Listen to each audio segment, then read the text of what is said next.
He was known as Dhul Nurain, the one who married two daughters of the Prophet, peace be upon him. A man of nobility, wealth, and humility, Uthman ibn Affan stood out not by voice or sword, but by his character, silent strength wrapped in modesty. His rise to caliphate came at a time when the Muslim world was expanding rapidly. He was chosen for his wisdom, generosity, and closeness to the Prophet, peace be upon him. But leadership, as history teaches us, is a double-edged sword. Uthman hailed from the Umayyad clan, a lineage of power and influence in Quraysh, and this background, while useful, became the very source of suspicion in the years to come. Drawing on their administrative experience, Uthman appointed his relatives to key positions. Muawiyah, already the governor of Syria under Umar, remained in charge. His cousin Abdullah ibn Sa'd was placed over Egypt. Other family members took posts in Iraq and Persia. To some, these were practical decisions, placing capable men where loyalty and leadership were most needed. To others, it marked the beginning of nepotism. But Caliph Uthman did more than manage appointments. Inspired by Umar's military foresight, he launched something unprecedented, the first naval fleet in Islamic history. The Byzantines ruled the seas, and if the Muslims were to be safe, they had to sail. With the help of Christian shipbuilders in Egypt and Syria, communities once oppressed by Byzantium, mighty vessels were crafted. And for the first time, Muslim banners fluttered over the Mediterranean waters. The Caliphate expanded like the tide. Cyprus, Crete, and parts of Sicily were raided. The Byzantines attempted to reclaim Alexandria and failed. Their fleet was turned back by Christian sailors loyal to their new Muslim rulers. To the east, Uthman's generals pushed deeper into Persian lands. Abdullah ibn Amir led campaigns across rugged terrain and unified fragmented lands of the fading Sassanid Empire. By 651, Yazdegerd III, the last Persian emperor, was gone. The banner of Islam had reached Central Asia, touching the river Oxus. Yet, despite the victories abroad, unrest brewed at home. The spoils of conquest no longer flowed as they once had during Umar's time. Discontent crept into the hearts of some.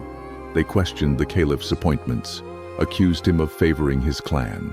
The empire was growing, but so were the divisions. Still, Uthman remained calm, composed, and patient. He listened, he deliberated, but his refusal to shed blood would become the price of his own life.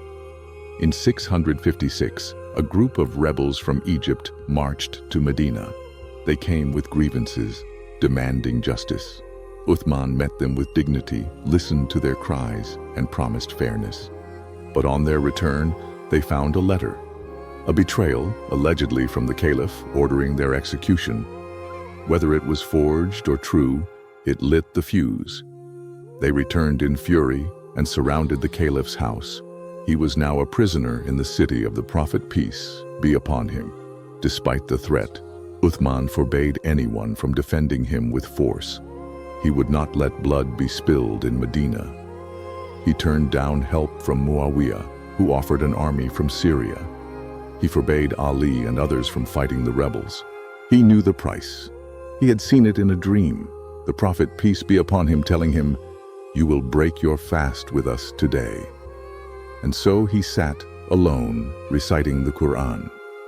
When the rebels broke through, they found him in worship. His blood spilled on the very pages of the book he loved most. With his martyrdom, the unity of the Muslim world began to crack. But his legacy, the preservation of the Quran in a single unified mushaf, the expansion of the empire across land and sea, and his silent, unwavering patience would live on in the hearts of believers. Caliph Uthman ibn Affan, the man who gave everything, even his life, to preserve the peace of the Ummah. When the blood of Caliph Uthman stained the pages of the Quran, it did more than take a life. It tore the fabric of unity. Medina, once the radiant heart of the Ummah, now pulsed with unrest and division. The rebels, emboldened by their act, sought a new leader, someone they could rally behind, someone revered. All eyes turned to Ali ibn Abi Talib. He was the Prophet's cousin and son-in-law, raised in his home, shaped by his wisdom. He had stood in the front lines at Badr, carried the banner at Khaybar, and bowed his head in every prayer beside Rasulullah, peace be upon him. But Ali was not eager to rule. He knew the weight of power, especially one delivered by rebellion. He initially refused. How could he accept leadership from the very hands that had stained the Caliphate with blood? But Medina was unraveling, and after urging from senior companions, Ali finally accepted. Not for power, not for prestige, but for the sake of restoring peace. Yet even before Ali could establish his rule, a storm was already brewing. The question of justice loomed large. Who would punish Uthman's killers? Among the loudest voices was Muawiyah, the powerful governor of Syria, and Uthman's cousin. He refused to give allegiance until justice was done. But Ali faced a dilemma. The very men who killed Uthman still roamed Medina. They were armed, powerful, and if Ali acted hastily, it would ignite another war, this time inside the Prophet's city. He chose wisdom. He chose to wait. And for that, some saw weakness. To preserve the fragile peace, Ali moved the seat of his caliphate to Kufa in Iraq, a city of loyal followers and strong military support. But his decision echoed across the empire. From Medina, three influential figures rose: Talha, Zubair, and Aisha, the mother of the believers. Their goal was not rebellion, but justice. With thousands behind them, they marched toward Basra.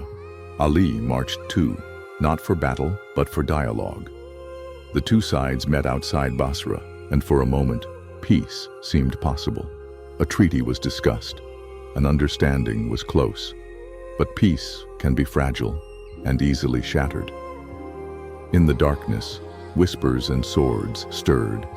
Extremists on both sides, hungry for war, launched an attack, triggering confusion. The battle erupted before dawn. What followed was chaos.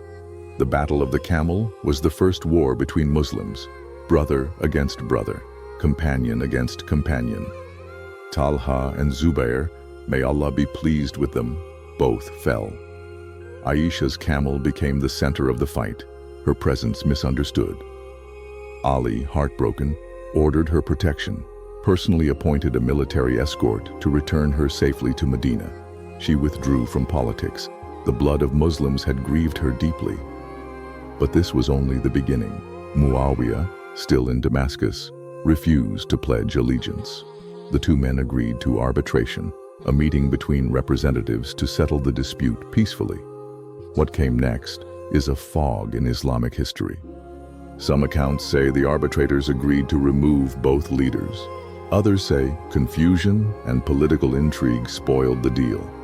Whatever happened, the outcome fractured Ali's base. A group of his own supporters turned against him, declaring, "Judgment belongs to God alone." They rejected any human arbitration in matters of divine justice. They were called the Khawarij, the ones who left. The Khawarij, once followers of Ali, became enemies of all. They attacked civilians, spread terror in Iraq, and denounced anyone who differed with them as disbelievers. Ali could no longer allow their chaos to spread. In 658, he led an army to confront them. The battle was swift. The rebellion was crushed. But like a severed weed, the roots remained. And among those roots was vengeance. In the early hours of a silent dawn in Kufa, as the call to prayer echoed across the land, Ali stood in prayer, alone, peaceful, in devotion. A man stepped forward from the shadows. With one strike of a poisoned blade, the Caliph was felled. The last of the rightly guided Caliphs had been taken, not by an army, but by a fanatic. Ali ibn Abi Talib, the Lion of Allah, the man of knowledge and humility, had left this world. The Ummah wept, not just for the man, but for what was lost. His dream was unity. His way was justice. But the wounds of Uthman's death, the The storms of politics and the rise of extremism were forces even Ali could not heal. With his passing, the Caliphate passed to the hands of Muawiyah. The era of the rightly guided caliphs had ended, but Ali's legacy remained.